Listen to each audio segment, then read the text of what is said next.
selamat datang kembali di channel Selviani.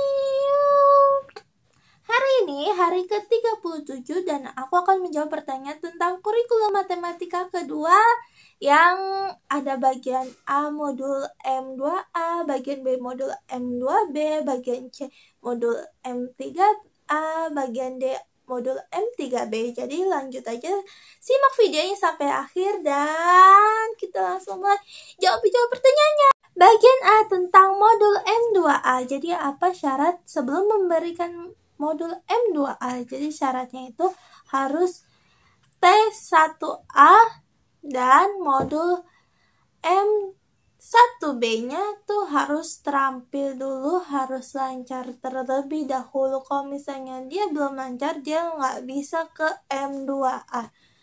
Jadi itulah persyaratan dari modul M2A. Kalau misalnya tulisnya belum lancar, terus membilang angkanya belum lancar, belum terampil, belum memenuhi kriteria yang ada, dia masih terbata-bata, masih terbolak-balik, itu tidak boleh langsung ke M2A-nya. Jadi seperti itu persyaratan dari M2A. Apa tujuan utama dan tujuan khusus modul M2A? Jadi tujuan utamanya itu agar anak ini menyukai kegiatan bermain yang ada di modul M2A. Kalau anak ini udah menyukai, dia nanti nyaman saat bermain modul M2A. Tapi kalau dia nggak suka, dia nggak bisa nyaman dan dia akan membenci apa itu yang namanya modul matematika. Terus kalau tujuan khususnya ini agar anak terampil dalam menulis angka 1 sampai 5. Kalau dia udah terampil nulisnya, dia boleh nulis angka selanjutnya yang ada di modul selanjutnya. Jadi seperti itu tujuan-tujuannya itu benar-benar emang anak ini diajarkan untuk terampil dan untuk menyukai kegiatan yang ada di modul M2A tersebut. Lanjut. Bagaimana cara motivator memberikan modul M2A? Jadi cara motivator itu awalnya tuh berdialog seperti memberikan angka-angka dengan membilang terlebih dahulu. Jadi biar dia ingat dulu angka-angkanya 1 sampai 5, terus baru kita munculin nih tiketnya nih, tiket M2A-nya, dan kita suruh kita sambung ya. Nah, tiketnya bareng-bareng yuk. Kita sambung ininya, titik-titiknya yang ada. Kita arahin dia supaya dia bisa mengerjakan tiket ini. Terus kalau misalnya dia udah lancar banget yang namanya sambungin titik-titiknya, kita coba dia tanpa titik-titiknya. Misalnya di kertas kosong seperti itu. Terus kalau misalnya kita lihat, wah dia nih udah bisa nih, udah nggak salah lagi nih pas nulisnya.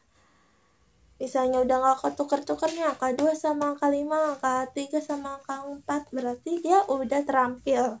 Dan kita boleh memberikan modul selanjutnya. Seperti itu. Jadi kita sekreatif mungkin mengajak anaknya ini agar bisa dan mau menulis angkanya. Bagaimana cara motivator mengevaluasi tujuan utama dan tujuan khusus modul M2A? Jadi cara motivator mengevaluasi tujuan utamanya ini kita harus melihat ekspresi anaknya. Apakah anak ini suka saat bermain modul M2A-nya tersebut? Kalau misalnya dia suka, dia pasti antusias, nyaman, dan senang. Terus kalau misalnya dia nggak suka tuh dia kayak cemberut kayak gitu ya. Dia juga nggak akan bisa dan nggak akan mau mengerjakannya.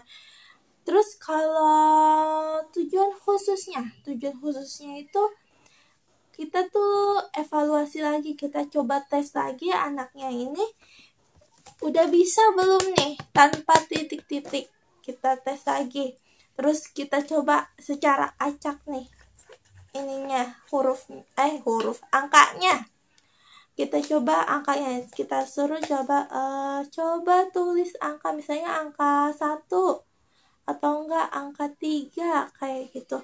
Jadi kayak kita coba tes lagi dengan cara acak. Kalau misalnya dia udah enggak terbolak-balik gitu nulis angkanya, berarti dia udah sukses, dia bisa lanjut. Kalau misalnya dia masih terbolak-balik, dia harus dipelajarin kembali modul M2A-nya. Apa tahap selanjutnya setelah modul M2A? Tahap selanjutnya itu modul M2B. Tapi kita tidak boleh langsung memberikan modul M2B-nya ini. Nanti anak ini jadi kayak merasa terbebani karena dia ini di M2-nya itu misalnya dia ini belum terampil. Jadi nggak bisa langsung loncat gitu. Ntar yang ada dia kayak terpecah-pecah ilmunya seperti itu. Jadi kita harus meyakini terlebih dahulu M2-nya dia benar-benar terampil atau lancar dalam bermain modulnya. Kalau misalnya dia bermain modulnya udah lancar di M2A-nya, dia boleh kita berikan modul M2B-nya. Tapi ya itu dengan syarat yang tadi, oke? Itu tahapan selanjutnya dari modul M2A, yaitu ke M2B. Bagian B, modul M2B. Apa syarat sebelum memberikan modul M2B? Syaratnya itu harus kita yakinin dulu di modul M2A-nya. Kalau misalnya dia udah terampil di M2A-nya, dia bisa lanjut ke M2B-nya. Jadi saat di M2B dia tidak terkecoh menulisnya. Lanjut. Apa tujuan utama dan tujuan khusus modul M2B? Tujuan utamanya itu agar anak ini suka nih sama kegiatan bermain modul M2B-nya ini. Kalau dia udah suka, ya otomatis dia nyaman menulis angka yang ada di modul M2B-nya itu. Nah, tujuan khususnya ini apa? Tujuan khususnya ini anak ini harus terampil dalam menulis angka. Jadi itu harus terampil menulis atau lancar dalam menulis angka 6 sampai angka 10. Kalau misalnya dia udah lancar nulis angka 6 sampai 10, kita bisa lanjut ke modul selanjutnya. Tapi kalau misalnya di tujuan khususnya ini dia belum bisa nih, belum terampil, terus dia masih belum suka sama kegiatannya seperti tujuan utamanya itu, berarti kan belum tercapai nih tujuan-tujuan yang dia harus diyakinin lagi nih di modul M2B-nya. Baru lanjut ke modul selanjutnya.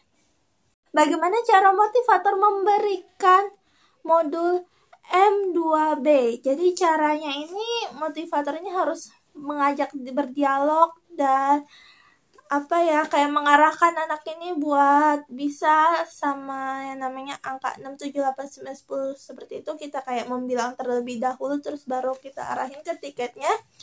Terus kita arahin nih buat sambungin titik-titiknya nih angka 6, 7, 8, 9, 10-nya. Terus nanti kita arahin dia buat coba ikutin yang di atas tanpa harus pakai titik-titik lagi. Nah, terus kita coba nih tesnya tanpa ada contohnya. Nah, seperti itu. Terus, bagaimana cara motivator mengevaluasi tujuan umum dan tujuan khusus modul M2B? Cara motivator mengevaluasi tujuan utamanya itu kita harus lihat ekspresi anaknya. Apakah anak ini udah menyukai kegiatannya ataukah anak ini tidak menyukai kegiatannya, seperti itu. Terus kalau tujuan khususnya ini, apakah anak ini udah bisa nulis angka 6 sampai angka 10? Kalau misalnya dia udah terampil, udah lancar, dia bisa lanjut ke modul selanjutnya. Seperti itu. Apa tahap selanjutnya setelah modul M2B? Jadi tahap selanjutnya itu ke modul M4A.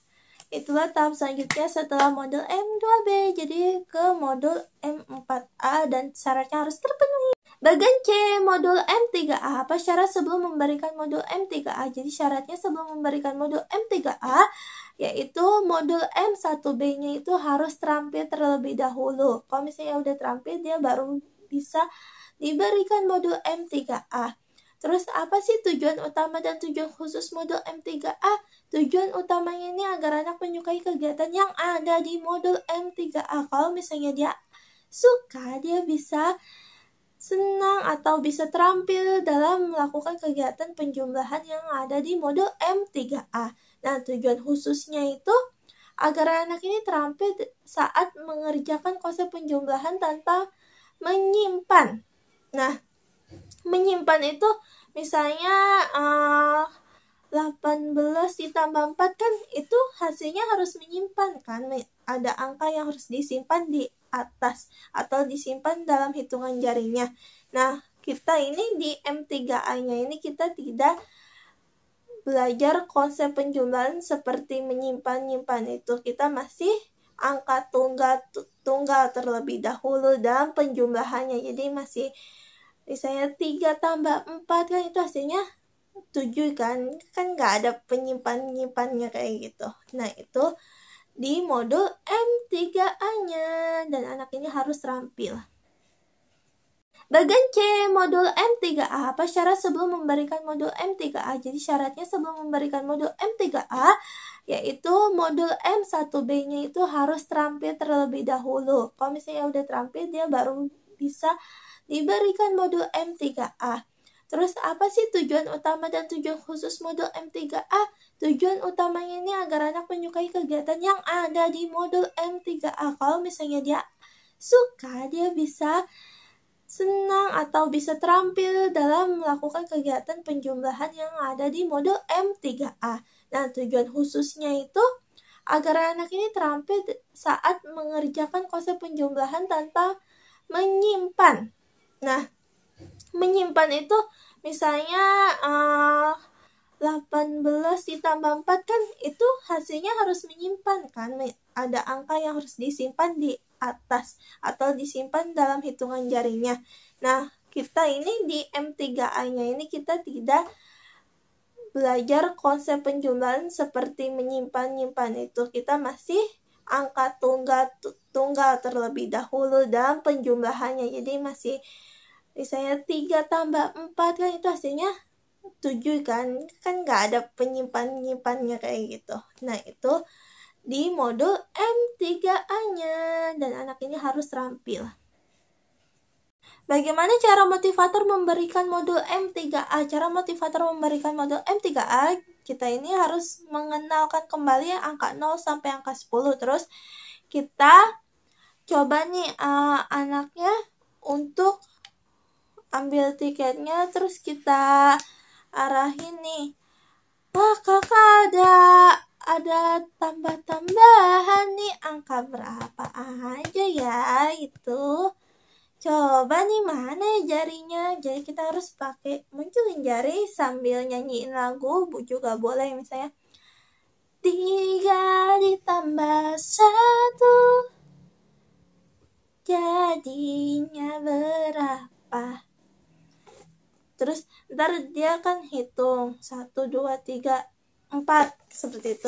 Angka 4 yang mana ya kak? Kita lihat nih kotaknya yang mana ya. Terus kalau misalnya dia udah kejawab nih semuanya, kita coba tes lagi tanpa harus ada pilihan-pilihan ininya kan. Kalau ada ininya dia kan udah ngegaris-garisin gitu kan. Nah, kita coba tes lagi. Masih kebalik-balik enggak nih? Nah, itu cara memberikan modul M3A-nya seperti itu. Jadi kita harus arahin dia untuk melakukan penjumlahan dengan benar dan jangan sampai dia terbolak-balik. Bagaimana cara mengevaluasi tujuan utama dan tujuan khusus modul M3A? Jadi cara mengevaluasinya itu, kalau tujuan utamanya kita harus lihat ekspresi anaknya. Apakah anak ini udah suka sama kegiatannya? Kalau dia udah suka, dia antusias, dia semangat, dia senang, dia nyaman ekspresinya. Kalau dia nggak suka, dia nggak akan masang ekspresi yang nyaman. Mungkin dia masangnya ekspresi cemberut seperti itu, atau sedih, atau tidak merespon seperti itu ya. Terus kalau tujuan khususnya ini, kita harus lihat nih apakah anak ini udah terampil apa belum nih penjumlahannya, apakah dia masih terbolak-balik hasilnya, apakah dia sudah benar. Kita coba tes lagi nih angkanya secara acak apa dibolak-balik penjumlahannya, seperti itu.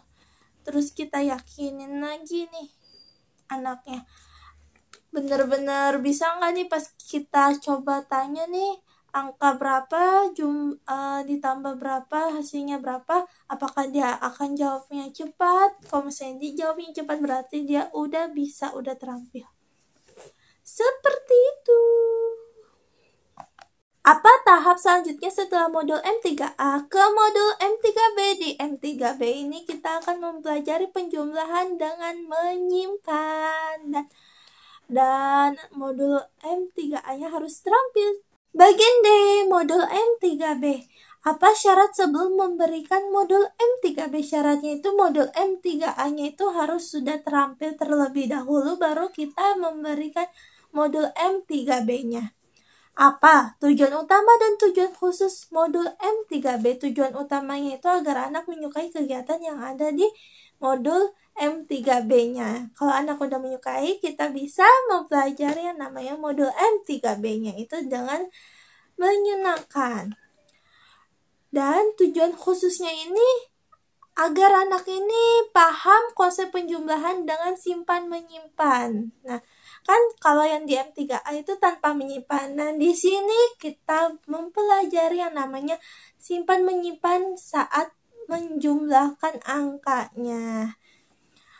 Terus nanti kita akan mempelajari itu dengan jari caranya seperti apa, terus caranya kalau misalnya ditulis kayak gimana, cara menghitung jumlahannya seperti itu. Itulah tujuan khusus dari modul M3B.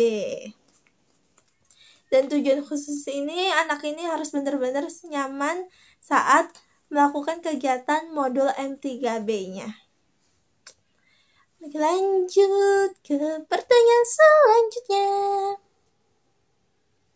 Bagaimana cara motivator memberikan modul M3B? Cara motivator memberikan modul M3B itu, jadi motivator harus memperkenalkan terlebih dahulu nih angka 0 sampai angka 10-nya. Terus motivatornya harus memastikan nih anak ini udah tahu nih penjumlahannya, angkanya dia udah benar-benar hafal. Terus kita sambil nyanyiin hitungannya, misalnya kan ini konsepnya menyimpan ya, berarti 9 ditambah 1 jadinya berapa? 10, bener 10. Berarti yang disimpan itu angka berapa sih Kak? 0. Tedot. Jadi yang diturunin dulu angka 0, yang disimpan itu angka 1. Berarti angka 1-nya ditaruh di depan. Betul. Seperti itu cara menyimpannya ya. Misalnya, jadi kalau ini kita harus benar-benar ajarkan cara menyimpannya. Kalau di 3B ini kita harus benar-benar cara menyimpannya, cara naruhnya di mana angkanya agar tidak terbalik-balik. Lalu kita ajarkan anak untuk menarik garis ke hasil dari penjumlahan tersebut. Kita bikin garis ke angkanya yang sudah tersedia di sini. Seperti itu. 3B. Kita juga bisa mengajarkan dengan jari, misalnya 4 ditambah 3 sama dengan 4-nya coba Kak, 4-nya di hati, 3-nya di jari. Habis 4 berapa ya Kak? 5, 6, 7. Oke, kita muncul ini angka 7-nya seperti itu ya. Terus kita tarik nih garisnya, mana angka 7? Bagaimana cara mengevaluasi tujuan utama dan tujuan khusus modul M3B? Jadi tujuan utamanya itu kita lihat ekspresi anaknya. Apakah dia antusias, semangat? Ataukah dia cemberut? Dia sedih? Seperti itu ya. Terus kalau misalnya tujuan khususnya ini berarti kita harus evaluasi lagi. Anak ini udah paham bener nggak sih? Udah mengerti banget nggak sih tentang konsep penjumlahan dengan cara menyimpan? Kita coba tes lagi nih angkanya saat penjumlahan. Apakah dia akan jawab cepat? Apakah dia masih lambat? Berarti kita harus perdalam lagi M3B-nya kalau misalnya dia masih terjeda-jeda atau dia masih berpikir lama seperti itu. Nah, apa tahap selanjutnya setelah modul M3B? Tahap selanjutnya itu ke modul M4A. Jadi kalau udah 3B-nya udah benar-benar matang, udah benar-benar paham, kita bisa ke modul M4A. Jadi kita bisa nih berikan modul M4A-nya nih. Kalau penjumlahan dengan menyimpannya udah bisa gitu. Sip. Itulah modul M3B dengan konsep penjumlahan menyimpan. Demikian video ke-37 ini. Semoga video ini bermanfaat dan terima kasih telah menonton videonya. Semoga ketemu lagi di video selanjutnya. Saya Selviani, saya pamit. Assalamualaikum warahmatullahi wabarakatuh. Salam Bimba, tetap semangat dan terus belajar. Jaga kesehatan dan jangan patah semangat. Dadah.